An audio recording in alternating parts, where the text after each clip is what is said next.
जय हिंद दोस्तों, वंदे मातरम। आज डॉक्टर भीमराव अंबेडकर की जयंती है। हमारे देश में उनके कई सारे अनुयायी हैं। कई लोग उनको भगवान की तरह पूजते हैं, कई लोग उनको सर आँखों पर बिठाते हैं, कई लोग उनको फॉलो करते हैं और कई लोग उनका राजनीतिक फ़ायदा भी उठाते हैं। ऐसे हमारे देश में कई सारे लोग हैं। हमारे देश के संविधान लिखने में डॉक्टर भीमराव अंबेडकर की एक बहुत बड़ी भूमिका रही थी। साथ ही साथ भारत के पिछड़े वर्ग के उत्थान के लिए काम करने के लिए और इनके योगदान के लिए भी इनको याद किया जाता है। लेकिन ऐसे में और भी कई सारी चीज़ें हैं जो कि अंबेडकर साहब के साथ जुड़ी हुई हैं। तो समझते हैं सबसे पहले तो इनकी साइकी कैसी थी, किस तरह की इनकी मानसिकता थी। सबसे पहली बात, एक डॉक्टर के साथ इनका एक वाक्य है जो काफ़ी मशहूर है, जिसमें कि वो कहते हैं कि देखो डॉक्टर, मेरे साथी और मेरे अपने लोग मुझ पर ये जोर डाल रहे हैं कि मैं शादी कर लूँ, लेकिन मेरे लिए एक काबिल साथी ढूंढना काफ़ी मुश्किल हो रहा है। मेरे लाखों लोगों के लिए मुझे ज़िंदा रहना होगा और इसके लिए यही सही रहेगा कि मैं अपने लोगों की विनती को गंभीरता से लूँ। डॉक्टर भीमराव अंबेडकर ने इस तरह डॉक्टर शारदा कबीर के सामने शादी का प्रस्ताव रखा। तब वे नहीं समझ सकी कि अंबेडकर उनसे शादी के लिए पूछ रहे हैं। वे दोनों डॉक्टर मालवंकर की क्लिनिक से एक साथ कार में वापस आ रहे थे। शारदा कबीर कुछ देर चुप रही, फिर बोली, जी ज़रूर, आपके पास कोई ऐसा होना चाहिए जो आपका ख्याल रख सके। उनका जवाब सुनकर अंबेडकर ने कहा कि मैं आपके साथ ही अपने लिए सही व्यक्ति की खोज शुरू करता हूँ। इसके बाद अंबेडकर मुंबई से दिल्ली के लिए निकल गए। कुछ दिन बाद शारदा कबीर के पास अंबेडकर की एक चिट्ठी आई। लिखा था कि मेरी और तुम्हारी आयु के अंतर और मेरे खराब स्वास्थ्य के कारण अगर तुम मेरे प्रपोजल को अस्वीकारती भी हो तो भी मैं अपमानित महसूस नहीं करूंगा। इस पर सोचना और मुझे बताना।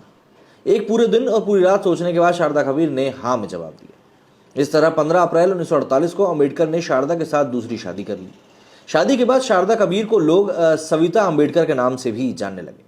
इस वाक्य का जिक्र सविता अंबेडकर ने अपनी आत्मकथा डॉक्टर अंबेडकरच्य सहवासत में किया है। इसका अंग्रेजी अनुवाद डॉक्टर नदीम खान ने बाबा साहब my life with doctor Ambedkar नाम से किया है। आज डॉक्टर भीमराव अंबेडकर की 132वीं जयंती पर जानने की कोशिश करेंगे अंबेडकर और उनकी दूसरी पत्नी सविता से जुड़े कुछ किस्से और बाबा साहब की जिंदगी कुछ ऐसे ही अनछुए पहलुओं के बारे में। डॉक्टर भीमराव अंबेडकर का जन्म 14 अप्रैल 1891 को मध्य प्रदेश के महू जिले में एक महार परिवार में हुआ था। महार जाति को उस समय अछूत समझा जाता था। बाबा साहब के पिता सेना में थे और नौकरी के सिलसिले में यहाँ रहा करते थे। उनके पुरखे महाराष्ट्र के रत्नागिरी जिले के अंबाड़वे गांव से थे। 1906 में भीमराव अंबेडकर की पहली शादी रामाबाई से हुई। रामाबाई ने उनकी पढ़ाई में बहुत मदद करी। दोनों के 5 बच्चे थे। इनमें से केवल यशवंत अंबेडकर जीवित रहे। 27 मई 1935 को लंबी बीमारी के बाद रामाबाई की मौत हो गई।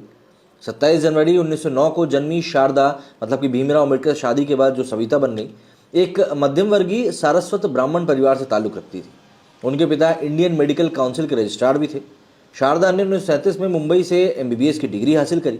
उस समय किसी लड़की का डॉक्टर बनना अचरज की बात होती थी। डॉक्टर सविता अपनी आत्मकथा में लिखती हैं कि मेरा परिवार पढ़ा लिखा और आधुनिक था। उनके 8 में से 6 भाई बहनों ने अपनी जाति के बाहर शादी करी, लेकिन उनके माता पिता ने इस पर कोई आपत्ति नहीं उठाई। MBBS के बाद उन्होंने फर्स्ट क्लास मेडिकल ऑफिसर के तौर पर गुजरात के अस्पताल में काम किया। यहाँ तबीयत बिगड़ने के चलते वापस मुंबई आ गई और आगे MD भी करना चाहती थी, लेकिन खराब तबीयत के चलते वे कर नहीं पाए। इसके बाद वे डॉक्टर माधवराव मालवंकर के यहाँ बतौर जूनियर डॉक्टर काम करने लगे। 1947 में शुरुआती दिनों में शारदा और भीमराव की पहली मुलाकात हुई। डॉक्टर सविता लिखती हैं कि जब बाबा साहब उनसे मिले तो वे कई बीमारियों से जूझ रहे थे। उनका उठना बैठना तक मुश्किल था। डॉक्टर मालवंकर के वहाँ इलाज के दौरान दोनों मिलते रहे। इस दौरान उनके बीच चिट्ठियों में बातचीत होती रही। इसी दौरान भीमराव ने शारदा से शादी का प्रस्ताव भी रखा। 15 अप्रैल 1948 को दोनों ने शादी कर ली। इसके बाद शारदा बन गई डॉक्टर सविता अंबेडकर। 1953 में सविता अंबेडकर गर्भवती हुई। बाबा साहब उन्हें कहते थे कि उनको बेटी ही होगी। इसी दौरान कश्मीर के मुख्यमंत्री शेख अब्दुल्ला के विशेष न्योते पर वे दोनों कश्मीर गए। यहाँ एक दोपहर सविता को चक्कर आने लगे। उन्हें बार बार उल्टियाँ हो रही थी। बाबा साहब तुरंत उन्हें दिल्ली वापस ले आए। यहाँ अस्पताल में इलाज के समय पता चला कि डॉक्टर सविता का गर्भपात हो गया है। इस घटना ने बाबा साहब को अंदर तक झकझोर दिया। वे बेहद परेशान रहने लगे। डॉक्टर सविता ने बाबा साहब से अपनी बहन की बेटी को गोद लेने के लिए कहा और वे मान गए, लेकिन ऐसा हो नहीं पाया। डॉक्टर सविता अंबेडकर का बाबा साहब के जीवन पर गहरा असर भी था। उन्होंने हमेशा बाबा साहब के राजनीतिक सामाजिक आंदोलनों में उनका साथ दिया। वे उनकी सेहत का बहुत ज़्यादा ध्यान रखा करती थी। बाबा साहब ने अपनी किताब बुद्ध और उनके धम्म में इसका जिक्र भी किया है। उन्होंने लिखा कि सविता अंबेडकर की वजह से मैंने 8 से 10 साल अधिक जीवन जिया। 14 अक्टूबर 1956 को बाबा साहब अंबेडकर ने बौद्ध धर्म अपना लिया। उनकी पत्नी सविता अंबेडकर और 5 लाख अनुयायियों ने भी उनके साथ बौद्ध धर्म की दीक्षा ली।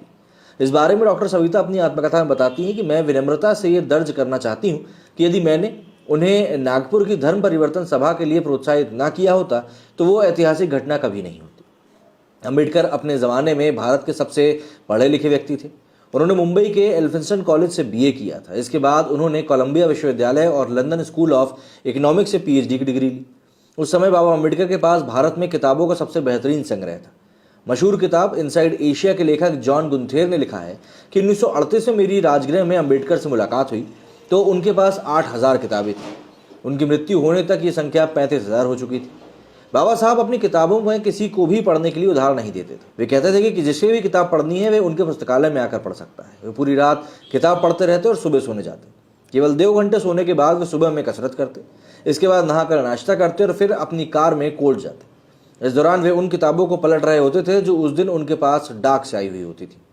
कोर्ट खत्म होने के बाद वे किताबों की दुकान का चक्कर लगाते। जब शाम को घर लौटते तो उनके हाथ में किताबों का एक नया बंडल होता था। वे घर लौटकर सीधे अपनी पढ़ने वाली मेज पर जाते थे।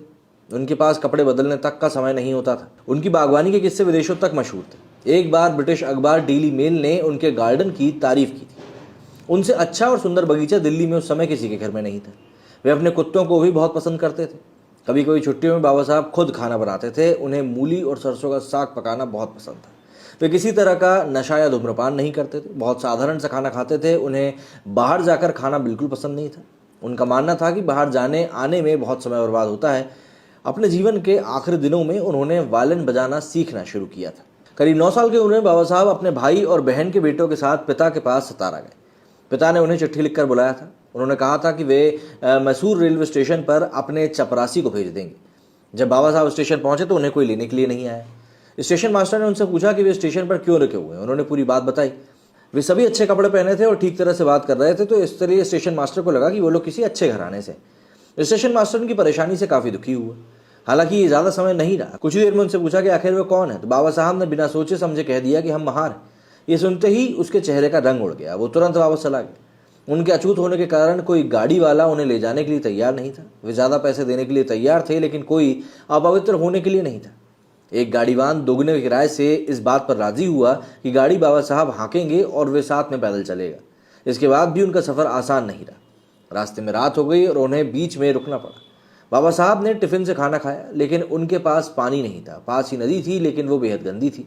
थोड़ा आगे जाकर वे चुंगी पर रुके। खुद को मुसलमान बताने के बावजूद चुंगी वाले ने उन्हें पानी नहीं दिया।